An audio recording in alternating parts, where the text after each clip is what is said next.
Hey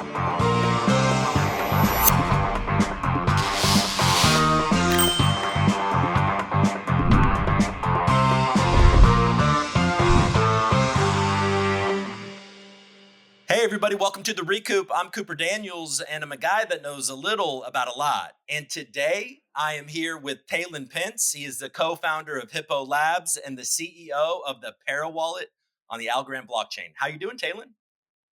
I'm doing great. Great to be here. Yeah, thanks for joining me. So, look, co-founder of Hipo Labs. Hippo has been pretty integral to Algorand from the beginning, right? I mean, Tinyman, Yeah, Pera wallet was originally the official Algorand wallet, right? correct. Yeah, Yeah. yeah, exactly. Yeah. So you guys are building some really cool things, some beautiful things, great branding. They all work perfectly. It's impressive. But before we talk about all that, how about we just get a little bit of your background and how you got to blockchain and more specifically Algorand. For sure, for sure. Yeah. So my background is in purely in product development. I mean, I've been building things since early 2000s, for over 20 years now, which is really weird to say, but it's true.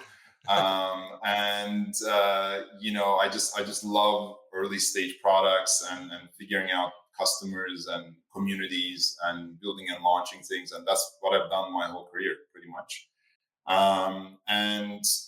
About 12 years ago, I co-founded Hippo, which was a product studio. So a product development studio was the Mhm. was the whole model behind it, and we got pretty lucky. And I think we also probably did some good work, and we got to work with some amazing startups Mhm. around the world. Primarily US and Canada, but also in Europe. We got to work with the Robinhood team in their early days. We launched their mobile wallets. We got to work within many different industries, everything from health tech to fintech to educational technology. And we were always, the early stage builders. So we kind of came on board, figured out how to build and launch something, and got it to market. And quite a few of those were successful. So how Algorand came into the picture was about maybe 5 years ago, or maybe around 5 years ago. We got contacted by Algorand, who was referred to us by one of our past clients, I believe.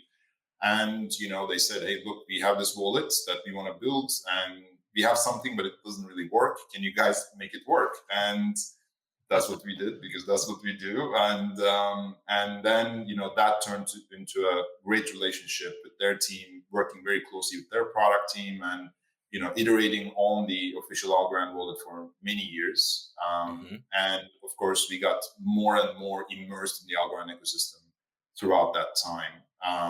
And yeah, I mean, it's been a great ride, and it continues to be one. So yeah. Absolutely. Now, was there anything in particular about the crypto space that drew you towards it, or was it just you were building product and there was product to be made, and so you're kind of following where the Yeah, yeah. I mean, I think it was a natural fit for us because we had done so much work in fintech, and Mhm. especially more groundbreaking, industry changing kind of fintech. Mhm. Beyond Robinhood, we've done many different platforms, especially in North America, around financial advisory, around insurance. So we had this wealth of knowledge around product building on fintech. So I think it was a really good. Crypto is a great fit for us because that's also the experience and the thinking that we bring. I find to the crypto space. Going beyond the technology and going into more of the customer experience and onboarding.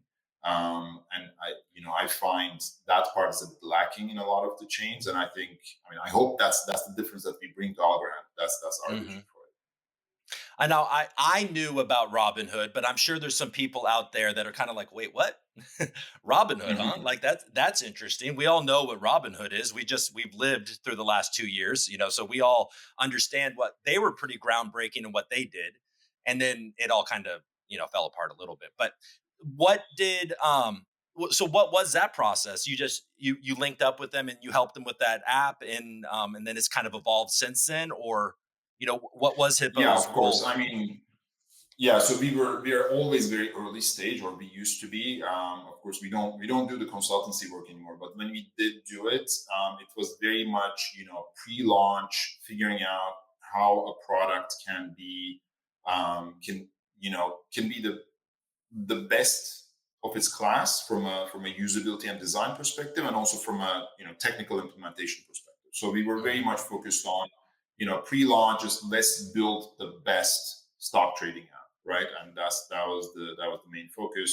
Mhm. And yeah, I mean, it's they won an Apple Design Award immediately after launch, which we were very happy to see. So that's kind of what we focus on. Of course, everything that happened after, once they grow up and become huge companies, we don't get involved past that stage. Right. Yeah.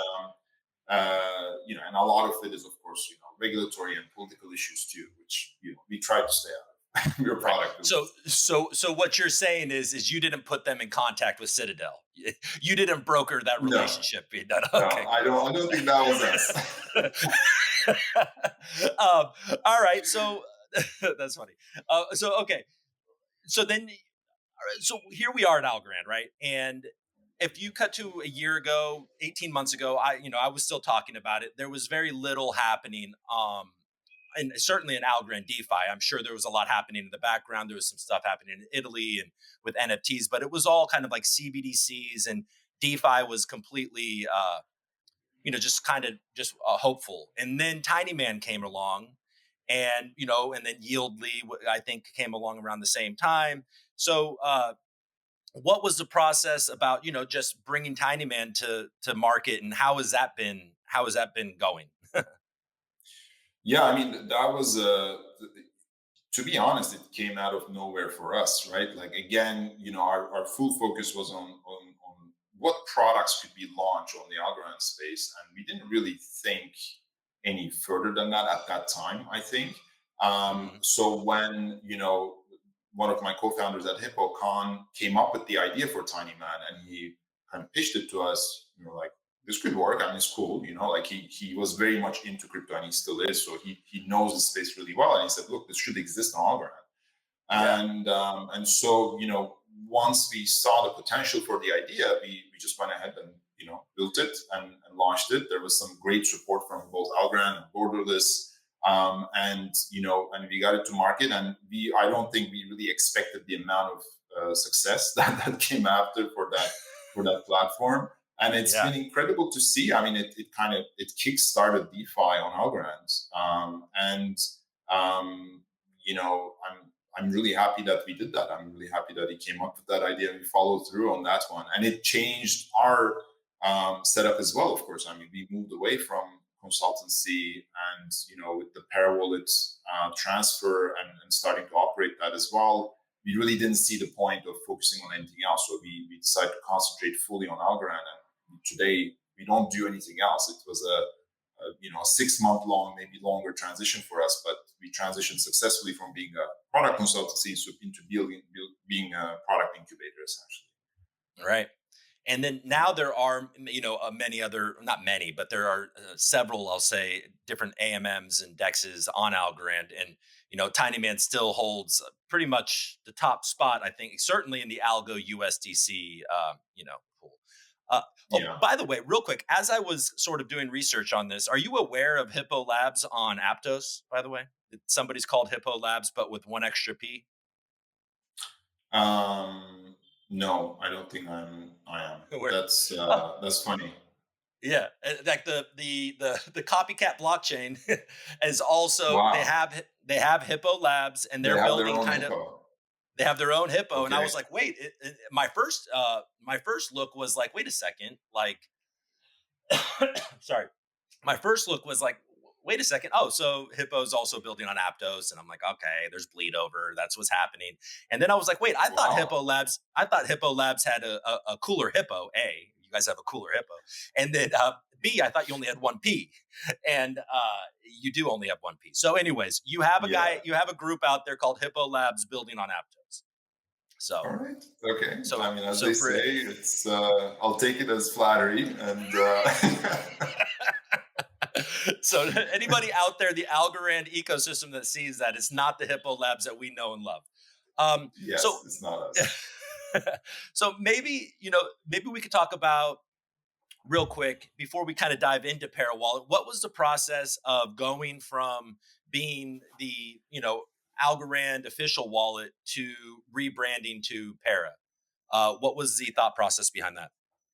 So yeah, I mean, there was a lot of thinking behind, essentially freeing the wallet from its constraints, because the official wallet was not meant to be a mainstream wallet. It was a technology preview that we built to showcase the features of the chain, right?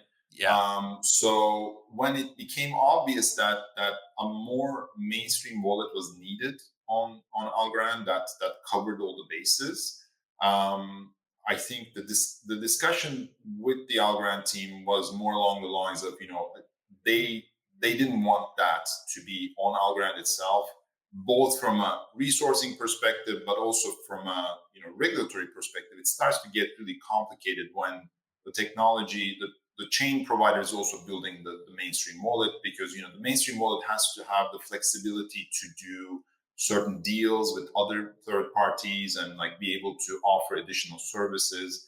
So, from their perspective, that made a lot of sense. And then from our perspective, I mean, we've already been building it and we wanted to have more control over where the wallet itself went, whether that was called Algorand Wallet or whatever else. We wanted to really operate that because we had a lot of ideas. And yeah, so it was a very kind of natural process of transition. And now looking back, I think we could have handled the rename a little bit better. We didn't really pre-announce it, and it kind of came out of nowhere, scaring a lot of people, rightly so.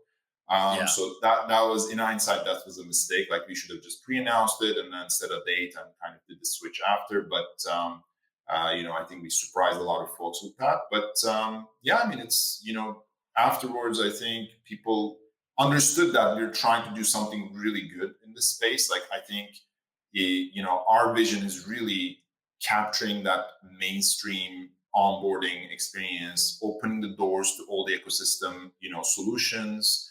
Hmm. And just when someone comes to Algorand, we want to be the de facto solution, right? Like, they should just come through Pera Wallet because it's going to be the absolute best experience. That is our main focus. You should be Absolutely. able to come on board, set up your wallet super easily on ramp, and and then start browsing the ecosystem. We don't want you staying, using Pera Wallet. We want you using AlgoFi and Tinyman, and we want you on Lofty. We want you to go and explore the ecosystem, and that's what we're doing. That's our main focus.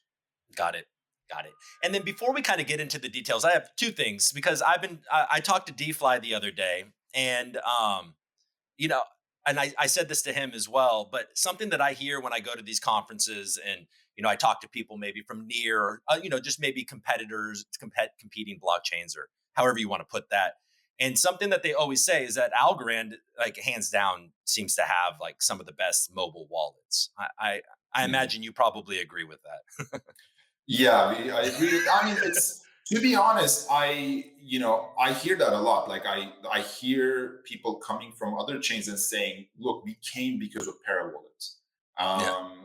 Even the Algorand Foundation CTO John Wood, like he said in his first call with us, "I came because of Tinyman and Pera Wallet," and I love hearing that, obviously. But Of at the course. same time, I think it's exactly what we're trying to do. Like, that's why we're building on Algorand, because we not only believe in the technology and the chain, but also in the community and on what we can do with the level of product thinking that we can bring. Right? As Right. Hippo, this is what we do. Like, this is what we've done for over a decade. So I know we can bring not just mainstream people, but also developers by providing really best of class products in this ecosystem. So yeah, so I'm, Right. I'm really glad it's working, from all the feedback that we get. For sure. And something else that I talked about with Stefan from DFly is he built an open source laser cutter, right? And when I was Yeah, looking in that's yeah, really and he cool. It's pretty cool, right? And I think he's Yeah, working on, working on airplanes. The guy's pretty, he's a pretty neat guy. I'm sure you know him, and or you know yeah, of him. You know who I'm talking about. But he was kind of like, I don't really use the 3D printing. He's not like, he's like, I like to kind of build it. But I saw when it comes to you, you're kind of a 3D printing enthusiast. Are you right. bullish on the future of 3D printing and where that's headed? Do you have any thoughts about 3D printing that you want to share? I mean, I love 3D printing. I have a 3D printing studio next door. That is just that's my one of my hobbies and passions, and I'm more on the I don't build my own laser cutters for sure, but I do prototype like my own products. I do my own things. Like I find it as more like a meditative almost to design something that's completely out of the software realm and Hmm. designing something physical that you can print. Um, I think it has tremendous potential in the more kind of industrial design and being able to build fast prototypes and be able to test them. I got into the whole like I didn't know about the CAD space and like being able to use Autodesk and like all of those kinds of tools are incredible. I mean, I couldn't even uh, fathom the amount of complexity that you can build by starting with something simple. When I first started, like it's incredible. So I think those are really going to be felt, across all industries. When you look at the products that are being, like physical products that are being built, I think that's where the real impact is going to be. Are we all going to have 3D printers in our homes, in the near future? I doubt it. I don't think it's there. I don't see that happening anytime soon. Yeah. Though I do use it for a lot of like fixes and repairs around the house, for instance. Like it does come in handy, for Yeah. sure. Like Yeah. what's an example for something that you fixed around the house with the 3D printer? Um, Lots of things like just printing like missing pieces. Yeah. Printing like my wife needed like a holder for a bunch of like flower pots. I did like a simple design. I like Oh, I'm losing you. Let me see here. So, okay, 3D printing, you helped your wife. It's exciting. I mean, eventually maybe I'm going to need, a shelf or maybe a custom table and I'll be able to order it and pick it up from the shop down the street or something like that, or what are you thinking? Is that where this is headed? Yeah, I think so. I mean, I don't know if you're watching the Peripheral, the new show on Amazon Prime. It's based on a, great sci-fi book. Oh, And cool. in it, I like, I love how William Gibson kind of just like produces these like future scenarios that are like kind of near future. Hmm. And it's maybe like 20 years into the future. So it's not too far off. So you can kind of imagine it. And one of the things in the show is like this 3D printing shop where they can pretty much print anything, right? So Yeah. the printers look like today's printers, but they actually like they can do whatever, like anything they can imagine. They can even print like specific medicine as well. Like so, you can go to pharmacy and they can print you the medicine from based on a simple formula. So stuff Hmm. like that, which I think is interesting. I don't think that's too far fetched. Like 20 years give or take a decade could happen. Like I could see that happening. But yeah, I don't Yeah. think it's going to be in everyone's homes. But I think you could have specialized shops where people print and you just pick it up. Yeah. I mean, if we think about the last 20 years and how quickly everything is changing, 20 years Yeah, from now, I mean, it is moving quickly. Um, yeah. all right. So, okay. And then before we just really dive into Para, just to kind of close up on Tinyman, is there anything with Tinyman that we should be excited about? Any changes, any kind of anything new coming from that side over there? So yes, I mean, I think I don't want to jump the gun on this. I kind of did and kind of mentioned it somewhere on Discord, and people were like, "Oh, is that happening?"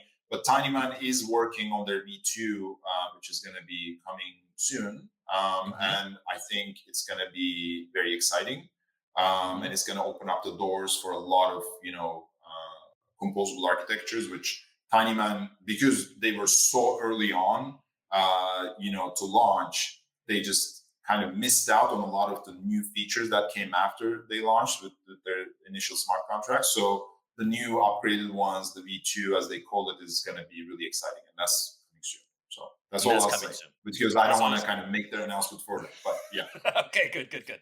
Yeah.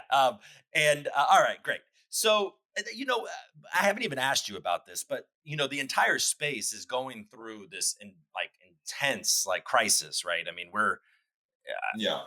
it's not great right now. Do you have any thoughts on what's going on? I mean, obviously, FTX, royally screwed up or is nefarious, whatever that situation is. But just based on where we're at right now, what are your thoughts on just the current climate? Yeah, I mean, the current feeling obviously is not great, and a lot of people are hurting, and I totally get that, and it's tough. But at the same time, I mean, is anyone really surprised? I'm not like I wasn't too surprised when I saw, because like I've seen, like these characters. You can, I think maybe because I've been in tech for so long, maybe I get a feel. I don't know, but to me that wasn't like a complete shock. I was like, well, I mean, Yeah. if you, yeah, it's like a centralized exchange with political ties. It's just not great. No. So I mean, of course, like you never know, but at the same time, I think a cleanup is overdue, and Mhm. I think it's kind of good that some of these bad actors are getting cleaned out, right, and are Yeah. are falling apart. Because I mean, this was going to happen one day or another. I think it's better that it's happening now than a Mhm. year later when maybe the markets were in much better condition. So when Yeah. so it's I think I don't think this is necessarily a fully negative thing. Of course, the Mhm. other side of it is, being a decentralized world operator, I'm hoping that incidents like these will teach people not to trust centralized exchanges, because like you should never trust, even if there are trustworthy, and I think there are trustworthy exchanges out there. It's Mhm. just, with great power comes great responsibility, and with great responsibility you make mistakes. Like even if you don't mean to, you will make mistakes, Yeah. and there will be consequences to centralized solutions. So I know they're convenient, I know they're cheap, but at the end of the day you got to be careful, because they hold the keys and they hold the doors. So I hope this will be, a big learning opportunity for more mainstream retail users to start moving away from centralized exchanges. And of course, Pera Wallet, Tinyman, you guys are you're attempting to create, especially certainly in the Algorand ecosystem, a way to completely avoid having to deal with that at all. Basically, right? That's what you're. That's exactly our vision, right? Like that's been our vision from day one. It's just we want to create an experience where you don't need a centralized exchange, and Yeah. you can onboard really easily. You can create your accounts. You get to hold your keys, but you get to also back them up safely using solutions that we either natively integrate with, or that you can use your own solutions. But you can at least securely get your keys out, store them, restore them, and be able to also integrate with, like, or interface with on ramp and off ramp solutions. Be able to, of course, do all the things on chain, which is easy. That's the easy part because that's already streamlined. But beyond that, like, be able to interface with the real world, or the banks, to be able to Yeah. get money in and out super easily. And I think we have some really exciting solutions coming on that side. That's our primary focus. Like I think Yeah. DeFi side is great and trading is great, but that part is a bit oversaturated. Like there's a lot of solutions that exist that do a really good job. Hmm. But I think the real problem is on onboarding, on ramping, off ramping, being able to get money in and out really easily without having to, have KYC issues or ID verification issues. Half the people I talk to, like even though they have completely valid credentials, they get banned from a solution like MoonPay, for instance, right? I mean, it's very Yeah. common, because these providers have huge risk when they're on ramping assets, so they're very strict on the ID requirements, and Hmm. that results in a very bad user experience when it comes to trying to get some fiat, convert to crypto. So Hmm. those are the areas where we see we can make a difference, because those are the areas that I think really matter. at the end of the day for getting more retail users, more mainstream users to our brand. Yeah, it seems like what we need is a familiar experience, which I think Pera Wallet nails, and and I think that we're headed towards that as well too. So people aren't, because it's intimidating. It can be Yeah, intimidating for somebody that's outside of this space. Be like, okay, now I have to write down these words. I can't lose these words. Okay, now I have to yeah, do this.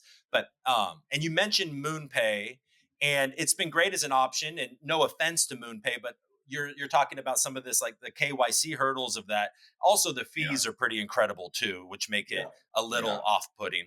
yeah. Now, I think I've read and I've heard you, or I've heard come from you guys that you'll be integrating with Sardine. Am I correct about that?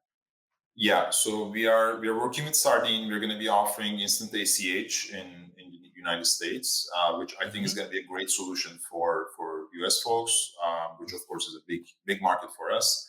Yeah. But we're also going to be offering very easy shortcuts for Transact, Wire, Banksa, Oh. and we're also working on something that's going to allow on ramping, like comparative on ramping. So when you're trying to on ramp to, like, let's say to USDT, we're working on a solution that will combine the prices from all providers that we work with and give you the best price. So you Ooh. don't have to go shop around. You can just use Pera and get it all in a single flow, and then you just pick the one that works best for you.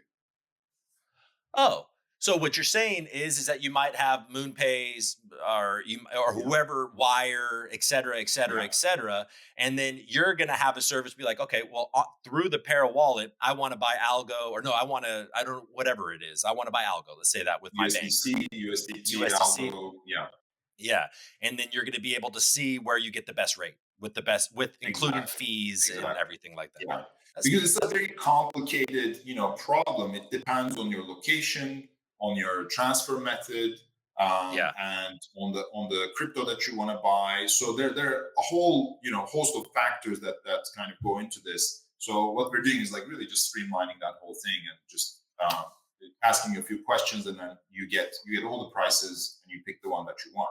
I think, like, we were thinking, okay, we're going to do all this work for our users and like figure it out automatically. But I think what we landed on is even better because you just get everything and you can pick yeah. the one that works for you. Yeah. That's so good. So how close are we to some of these things being integrated on Para? So the direct links to additional on ramp, off ramp solutions is coming probably like less than a month. It Oh, looks like cool. we have a big new feature that's launching. That's going to be a part of that. So that's going to be what we call Discover, and Mhm. Discover is going to be bringing essentially the ability to browse within the ecosystem, and see more market data. We're working with Vestige on getting some really nice, charts and more kind of some of the more pro functionality into the app. But you Mhm. can also browse and kind of categorically find. I call it the Netflix of Algorand. So you have like this Netflix interface where you scroll through. You can find different options for doing, like, for swapping or staking or governance, and you can go straight there right within the app, and it's all integrated, and you can just use Pair Connect automatically to interface with the DApp, whichever DApp that you want to interface with.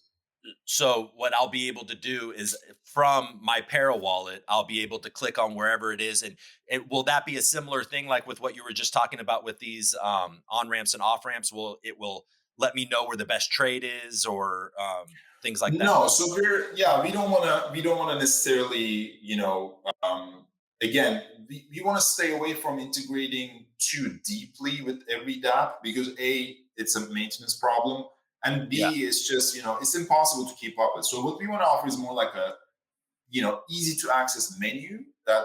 that people can look at and say, oh, I can do these things on Algorand. Like, hey, what NFT solutions are there on Algorand? And I can go into my Pera wallet and I can look at all the NFT, marketplaces, and I can, go into one and start browsing. And if I see Yeah. something that I like, I can connect my wallet and I can do the purchase or shuffle or whatever I'm going to do right there.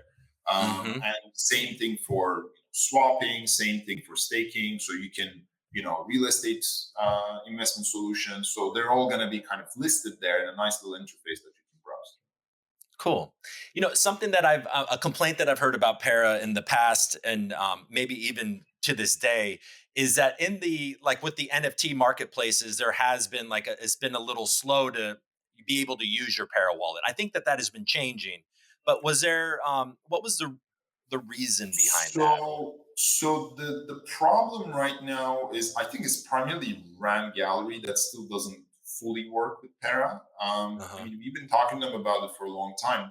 The problem, from what I understand, is, I mean, it's not on the Pera wallet side. The problem is Rand Gallery uses something called Logic Sigs to be able to do their some of their functionality. So you can use Rand Gallery, but not for everything.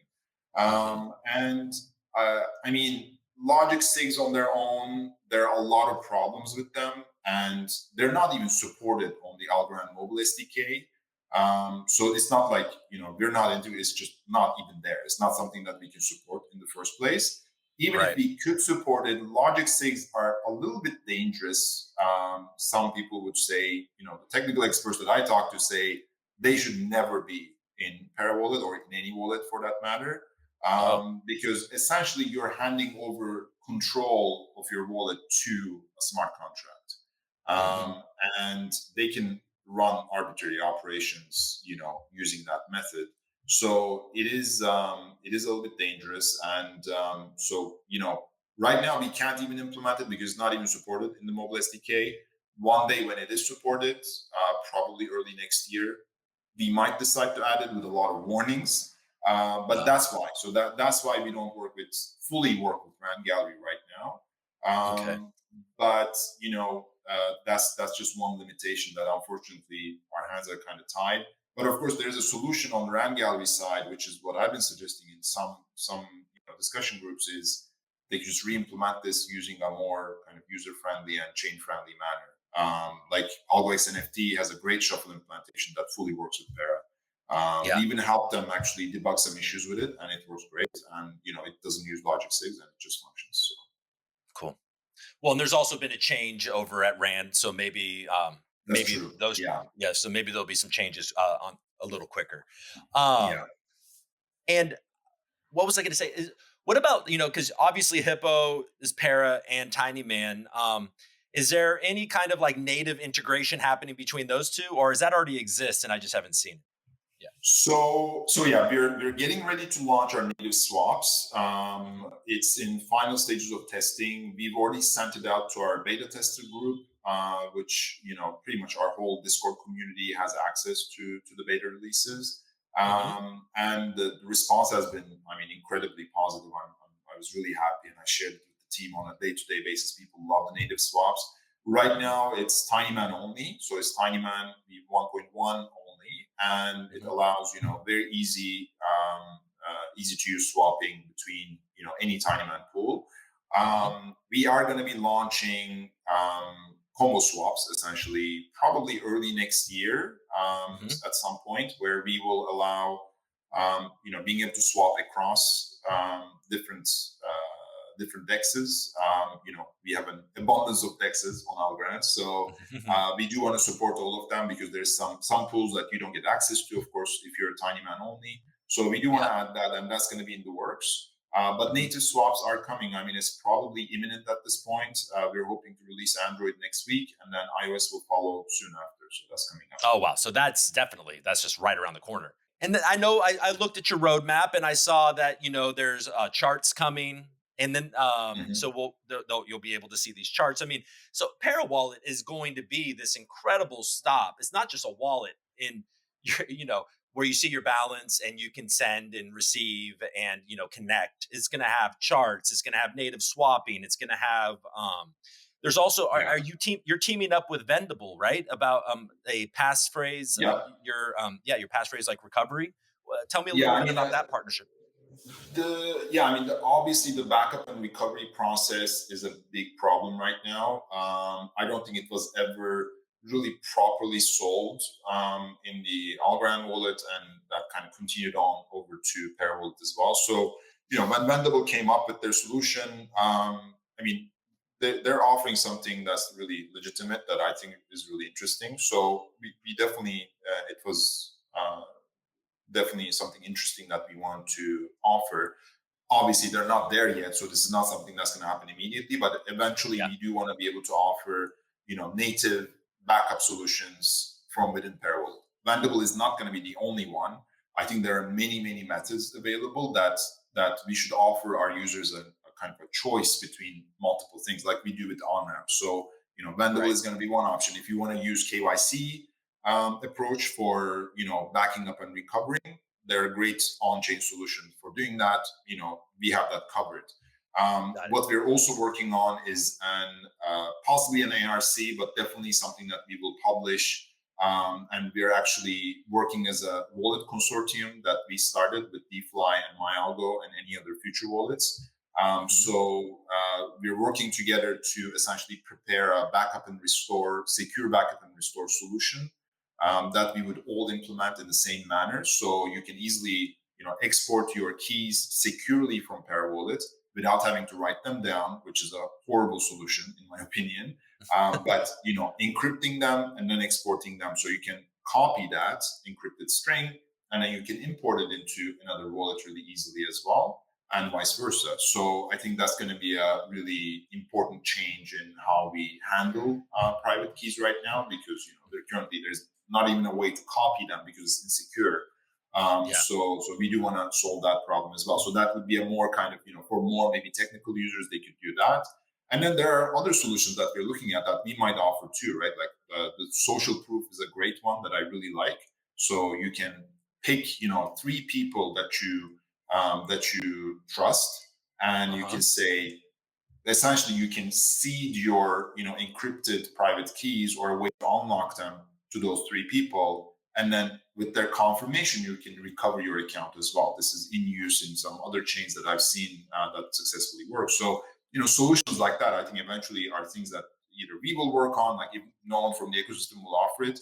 I think it's a great thing that Pair could offer to our community as well. So we are really approaching this from all angles, doing some Right. integrations, offering more kind of direct solutions, but also combining it all under the same roof so you can easily onboard, back up, and move on and not have to deal with, oh, I lost my keys, or I have like what most common issue is not backing up, but actually misspelling or like autocorrection, changing one of the words or Yeah. multiple words, in which case you Mhm. still lose access. So it's horrible. Yeah. So we gotta get in front of those problems. Yeah. I know it's an interesting time because I think people's trust is at an all-time low, which I mean, Yeah. and that's what we're here for, is to remove the need for trust in a lot of different ways. Maybe and there's a conversation now. We want DeFi to be kind of like pure, right? There's a conversation happening in the Algorand community about upgradable smart contracts versus just regular smart contracts that can't be changed.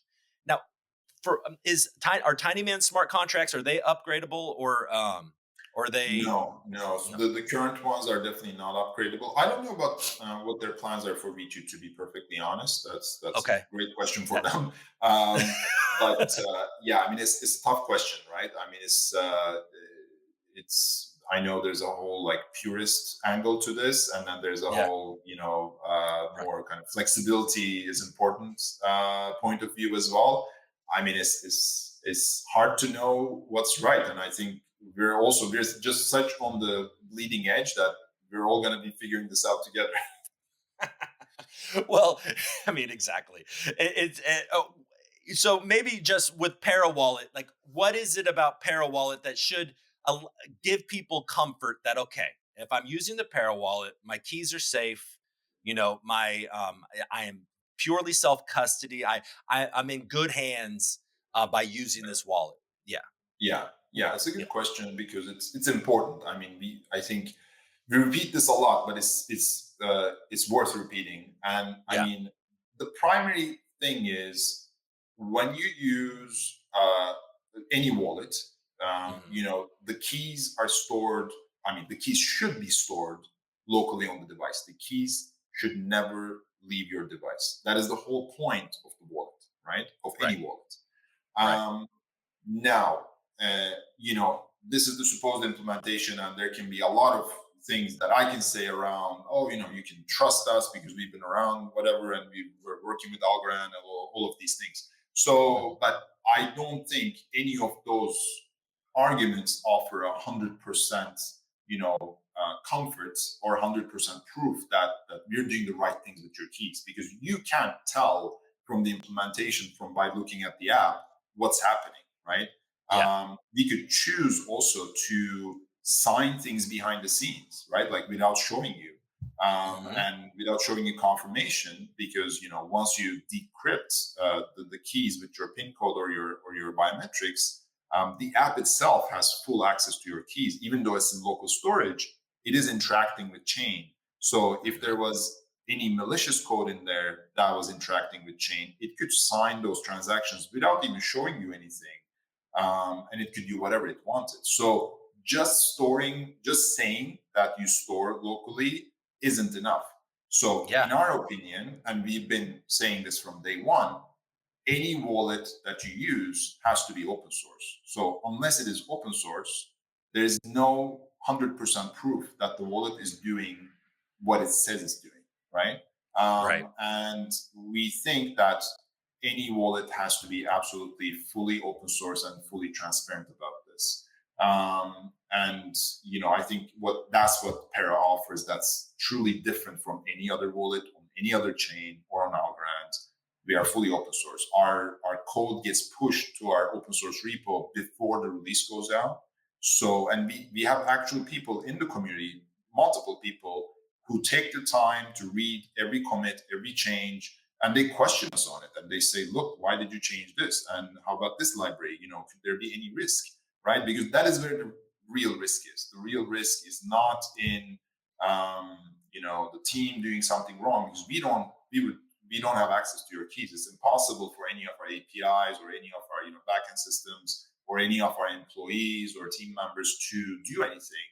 But what we've seen in the past with other wallets, other chains, is malicious code can get inserted into the wallets, either Hmm. through some kind of like fake dependency method, where like on GitHub, if you have other repo that you depend on, and then some kind of fake dependency makes its way through, and then it's very kind of purpose built for let's say Pera wallet, it gets inserted in there. And if we were not open source, it would just be completely reliant on us to be able to catch that thing. And I think that's a huge risk that we don't want to take. And Hmm. then beyond that, just opening it up to the community and saying, look, this is exactly what the world is doing. I think that's really important. And then, of course, there's further safety measures that we take, like every code that gets committed has to be reviewed by at least two people within the team. And then we have our seasonal audits, like all of those things that we do and we publish and all of those things. But I think that the key here is, when you're interfacing with wallets, they're essentially a tool that's a bit of a black box, right? And the more we can open up and make that transparent so you can see exactly how it functions, the better. Because we need the users at least should have that additional safeguard in place to understand, even if they don't understand, how other community members will understand and can say, okay, this actually does what it says it does. Yeah. And just relying on someone's word for it, from when it's a complete black box, I don't think it's enough. Yeah. I agree with you. And sorry, I have a little bit of a cold. So there's a couple of things I want to ask you about that, because that has been something that I've always, sort of wondered about wallets, is that clearly there needs to be access to your keys in order to sign transactions. So I always, not being a technical person, always wondered, well, then who, if they can access it to sign a transaction, like that has to be some sort of, there could be some potential kind of for a bad actor to sneak in there. And what you're saying is Yeah, like, exactly. yeah, yeah, Yeah. So what we've seen with the most recent, was it on Solana? I don't remember which chain it was, but yeah. there was that big kind of wallet incident where the wallet was leaking private keys.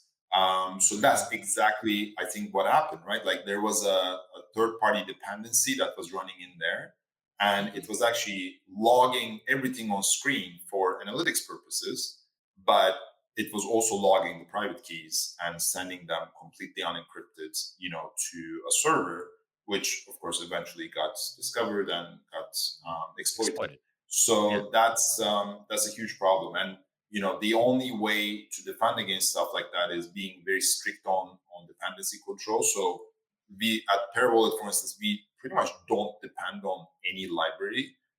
We have, I think, less than a handful, and most of those are just Algorand approved and audited libraries that they utilize and they approve, and that's it. So when a new option comes into play where we could easily integrate something through a library, just say no. Like we either have to develop this ourselves, or we just can't do it.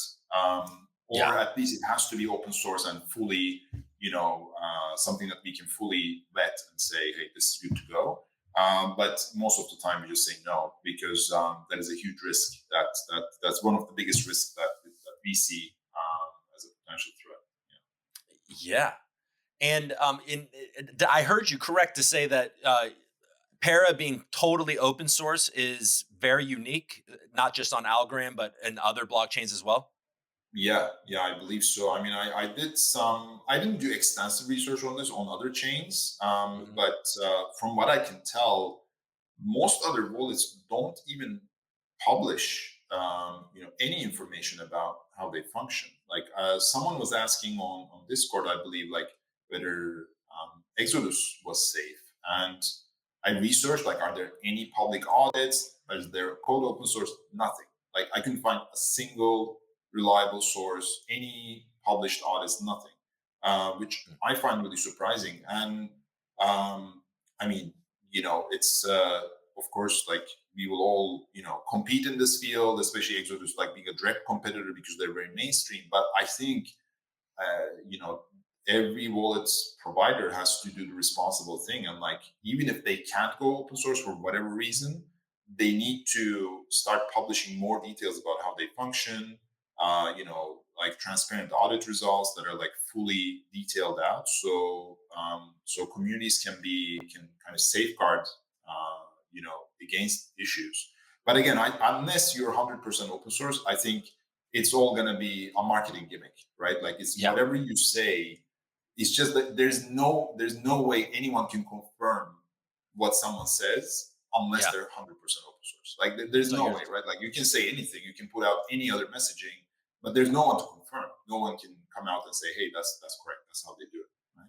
yeah, and you're just having to And trust them. it's an ongoing issue. Like it's not like Yeah. you can change it with the next release. The next, point one release could completely change and start signing things behind the scenes. So I mean, there's no way Right. to say And that. so what is stopping these other wallets from being open source?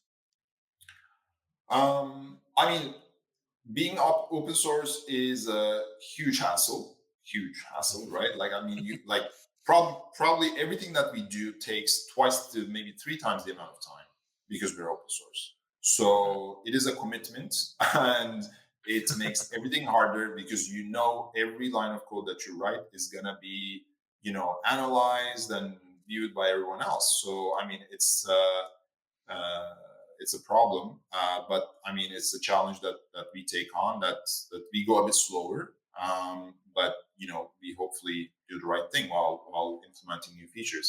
Um, Another thing that we are also very much against is running smart contracts as part of the wallet itself, because that adds another layer of complexity and another black box inside the black box, right? That you can't see into, and you don't know what's happening.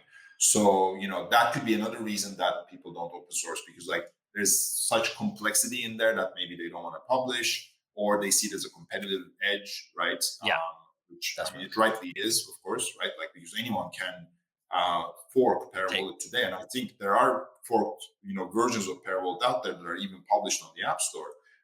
But the reality is like you don't compete on feature implementation. I find you don't compete on the code itself. You're really competing on overall strategy, and like there are so many things into managing and operating a wallet like Pera. It's like it's community support, and it's being consistent, and it's release management. Like there are all these things that are really the competitive edge. So I really don't see whether the code is open or not as a big problem from a competition perspective. Yeah, I remember hearing the Algorand team when they were talking about state proofs and them being open source. And, I think somebody asked, or it could have been even me asking, maybe I was asking Sean Ford. I could remember me actually talking to them. But Mhm. my point is that I was like, well, so what is, Algorand's open source? What is stopping people from taking it, forking it, and just doing it, this because it's all there for them to take. And then his response, whoever that was, I can't remember correctly, was like, "Well, yeah, they can do that, but good luck keeping up with the Algorand Inc. Dev team and like Mhm. the Yeah. vision of what they're doing." So, I mean, it sounds like that's what you're saying. Is like, yeah, they can. You can create Para Wallet, but good luck keeping up with us and what our vision is and Yeah, executing like exactly. we do. Yeah, Yeah, yeah, exactly. So I think I don't see that as a huge problem. And hey, look, if that ends up being allowing people to create better wallets or more niche wallets based on our source code, hey, that's even better, right? I mean, then we yeah, get more things. The only thing is they have to be open source too, because if they're based on our code, they have to by license requirements, they have to go open source as well, which I think is better for the ecosystem in general anyway. yeah, So it's I think Algorand is a very kind of special place from that perspective, and I urge like every DApp, every DeFi solution that we talk to, you guys have to be absolutely fully open source, and some of them are doing a really good job of this, and following the Tinyman example, and I hope more do. I think yeah. that's absolutely what's needed. I was just, you're the CEO of Para Wallet. How does Para Wallet make money? So, I mean, right now we don't really because we're kind of moving from a stage of again like being a technology preview Hmm. into being a mainstream wallet with business goals, right? So it's a Hmm. transition phase. But how we're gonna make money is essentially, but no kind of big innovation there. Kind of the MetaMask model or Hmm. a Rainbow model where there's gonna be convenience fees for more kind of fully integrated activities within the app. Got it. So, for instance, the native swaps that we're implementing, of course, they're going to come with a convenience fee that you get charged. But we're Yeah. hoping that because it's so easy to use compared to going to a dApp and like doing it over there. We Hmm. hope that it's not going to really bug anyone, and we're looking at scale here. Like we're not looking at making huge amounts of Oh, money for every swap. It's more just like over time we see that being a viable model. And mhm. another one that we do is also, whenever we integrate with a third party provider, we like to offer the same prices, but have a kind of a referral model, so we can also have a bit of a kind of a maintenance supporting Right. fees coming through that. So even if you go to, let's say, NF domains and buy an NF domain there or buy it through Pera, you would get the same price, but we get a little cut out of that, so we can continue supporting our operations. So Got that's it. pretty much it. Yeah. Yeah. So when I buy, or if I buy from MoonPay, or if I go through your link for NF domains, yeah, there's a little bit of stuff Yeah. there.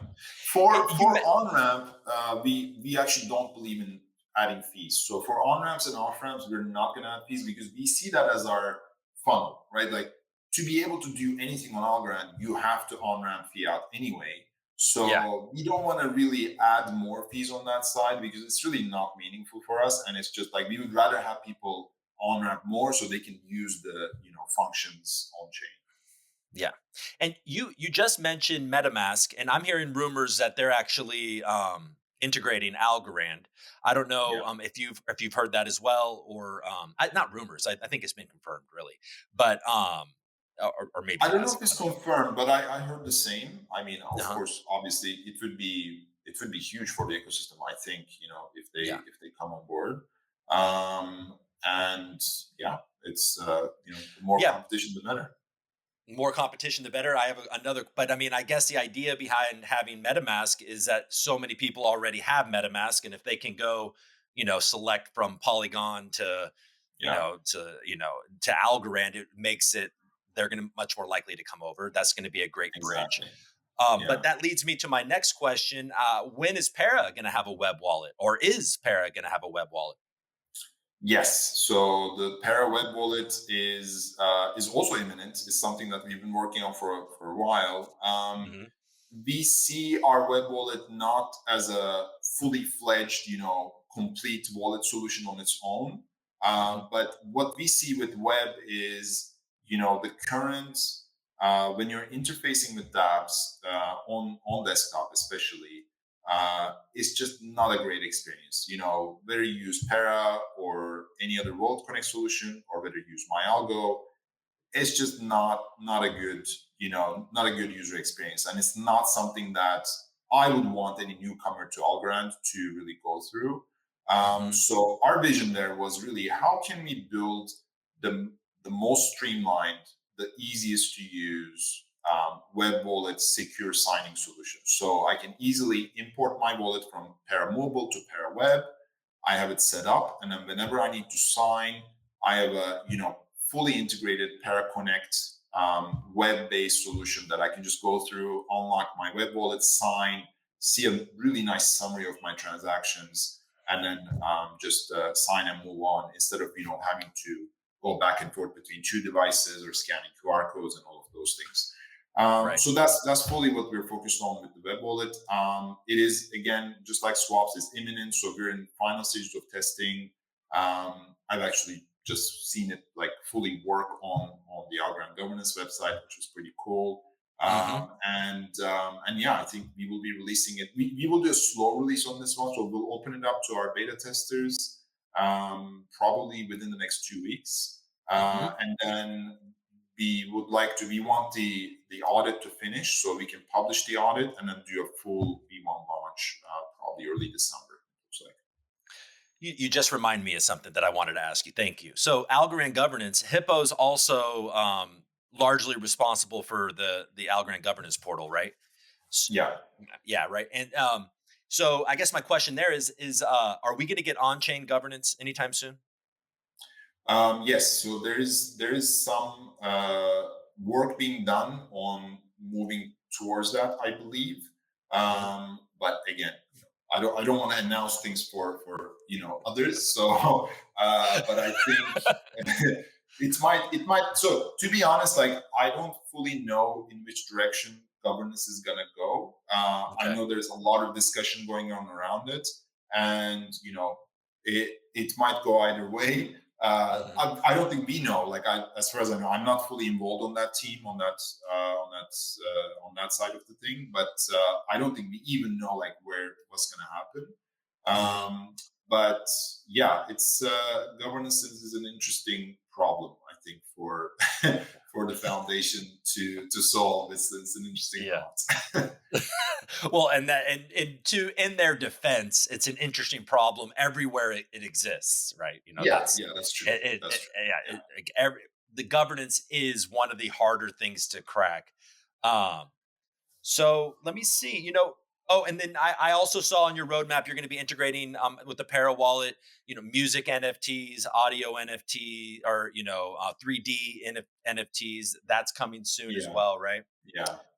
Yeah, Um, I mean, we will be doing a big NFT push. So we obviously have the NFT support, but we are going to be adding a lot more.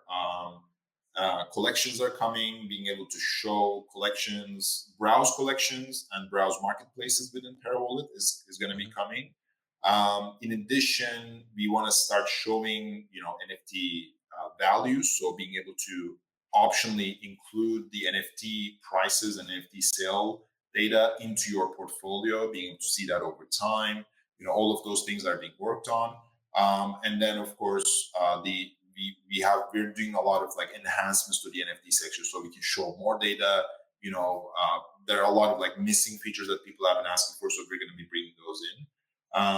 And yeah, I think the NFT side of things is really critical for ecosystem adoption, because mhm, NFTs are a concept that is really easy to get for the mainstream, right? So I think more so than DeFi, NFTs are the key to Algorand becoming a top three chain, because Yeah. it's just something that everyone gets. So I Yeah. think not having full support for that is a problem, and not, we should have more marketplaces. We should have more artists, and I think that's going to be a really important push, hopefully next year, that we see. Yeah, and that's something so cool about Pera is that kind of 3D effect. It almost makes it feel tangible, which I've always really appreciated. That's a cool little flair I'm to really it. happy to hear that, because I built that myself. So Did you really? that was my So little pet project. I was like, I want this. Like, we should have a fidget spinner for NFTs. Like, this should exist. And I was like playing around, and I kind of built a prototype. And the team probably absolutely hated me for it, but we got it in, and it works. So and it's cool. And like I said, I had no idea that you were directly responsible for it, but it's a neat thing because look, part of like all of this, especially NFTs, is that one of the major criticisms is that it just doesn't feel maybe tangible, or right. it Yeah. doesn't feel like real ownership. And there's something about that design that makes you feel like it's more tangible than just I don't know. That's Yeah. just my Yeah. my. And you mentioned more marketplaces. I know Hippo is working on a marketplace called Originals Only, right?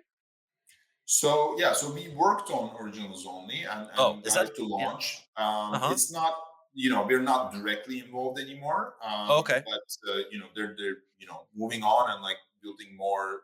It's kind of a originals only was built as a kind of marketplace, or kind of an NFT community launcher. So you can, it's a technical solution that can launch like multiple things. So Hmm. that team, is continuing on their path, and I hope, I think it's the best kind of NFT purchase experience that I've seen on Algorand and Hmm. across many other chains. So I hope it goes and proliferates, and there are more kind of brands launching on it, because I think it's amazing. Yeah. And as we kind of just tie up all the loose ends, I noticed I actually had coffee with because he's in LA right now. Michael, is it Carpentier? Yeah, The yeah, yeah, Yeah, I think you might be friendly with him, and you're also yeah. one of the Of course. co-founders of Vesta Equity, right? Yeah, yeah, yeah. I worked with Michael and his team, through Hippo as well. Hippo was behind a lot of development behind West Equity. And yeah, I mean, I think that's a tremendous solution as well. Again, I love these real world solutions launching on Mhm. Algorand, because it's just they bring people who might not normally be exposed to crypto, or who might be more worried about getting in, and they just allow easy entry into this field. And I think Vesta really fills that niche really nicely. I think they're building something really cool. So yeah, I Yeah, they hope are. they do. They get to launch like even more solutions on chain. And I know they're working on Yeah, for sure. Just a general question is are Hippo Labs and Para Wallet, are you solely on Algorand? Is the mission only on Algorand? Or are you guys thinking you're gonna spread out? I mean, I thought for a moment you were at Aptos, but you weren't. They have an extra P over there. But it. That's not us. That is that's not not you. us. That's No. not you. Uh, Um, Yeah, so no, I mean, we are super happy in the Algorand ecosystem. It's we have a great relationship with both Inc. and Foundation, and they've been super supportive. And also the other, like the VC landscape in the Algorand ecosystem is also incredibly supportive, and the community is, of course, is. I mean, I don't know, like I'm not as exposed to other communities on other chains, but from what I've seen, I think in general there's this kind of feeling of kinship and support within the community with other ecosystem partners. Even like within competition, there's a lot of friendships and support happening. So I think that's yeah. very special, and that's for us at least, that means a lot. Like we really have no plans to branch out anywhere else Hmm. in the foreseeable future. So we love being here, and we just want to get Algorand to a state where everyone uses it. So that's Yeah. the aim.